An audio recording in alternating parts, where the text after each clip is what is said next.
Phone ചോർത്തലിൽ PV Anwar MLAക്കെതിരെ കേസെടുത്തത് Kottayam Karukachal police. കലാപത്തിന് ശ്രമിച്ചതിന് ജാമ്യമില്ലാ വകുപ്പ് ചുമത്തി. CPIMനെ പോർമുഖം തുറന്ന PV അൻവർ MLA രാഷ്ട്രീയ വിശദീകരണ യോഗം വൈകിട്ട് നിലമ്പൂരിൽ. RSS ADGP കൂടിക്കാഴ്ചയിൽ പ്രതികരണവുമായി RSS നേതാവ് A. ജയകുമാർ. നേതാക്കളെ പൊതുപ്രവർത്തകരും ഉദ്യോഗസ്ഥരും കാണുന്നത് ആദ്യമായല്ലെന്ന് പ്രതികരണം. ഇത്തരം കൂടിക്കാഴ്ചകൾ RSSന്റെ പതിവ് രീതിയെന്ന ഫേസ്ബുക്ക് കുറിപ്പ്.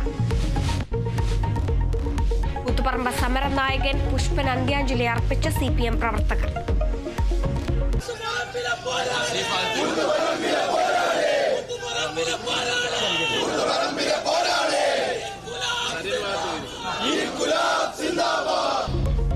തലശ്ശേരിയിലും ചൊക്ലിയിലും പൊതുദർശനം. സംസ്കാരം വൈകിട്ട് 5-ന് കണ്ണൂർ ചൊക്ലിയിലെ വീട്ടുവളപ്പിൽ.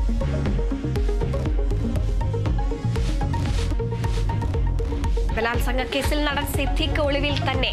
സിദ്ദിഖിന്റെ ജാമ്യാപേക്ഷ സുപ്രീം കോടതി നാളെ പരിഗണിക്കും. പ്രോസിക്യൂഷൻ അഭിഭാഷകരെ കാണാൻ ക്രൈംബ്രാഞ്ച് SP മെറിൻ ജോസഫ് ഡൽഹിയിൽ.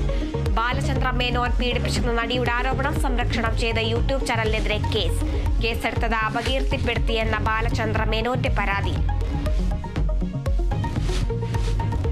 തമിഴ്നാട് ഉപമുഖ്യമന്ത്രിയായി ഉദയനിധി സ്റ്റാലിൻ ഇന്ന് സത്യപ്രതിജ്ഞ ചെയ്യും. സെന്തിൽ ബാലാജി അടക്കം 4 പേർ കൂടി മന്ത്രിസഭയിലേക്ക്. ഉദയനിധിക്ക് ആസൂത്രണം, വികസനം എന്നീ വകുപ്പുകൾ കൂടി നൽകും.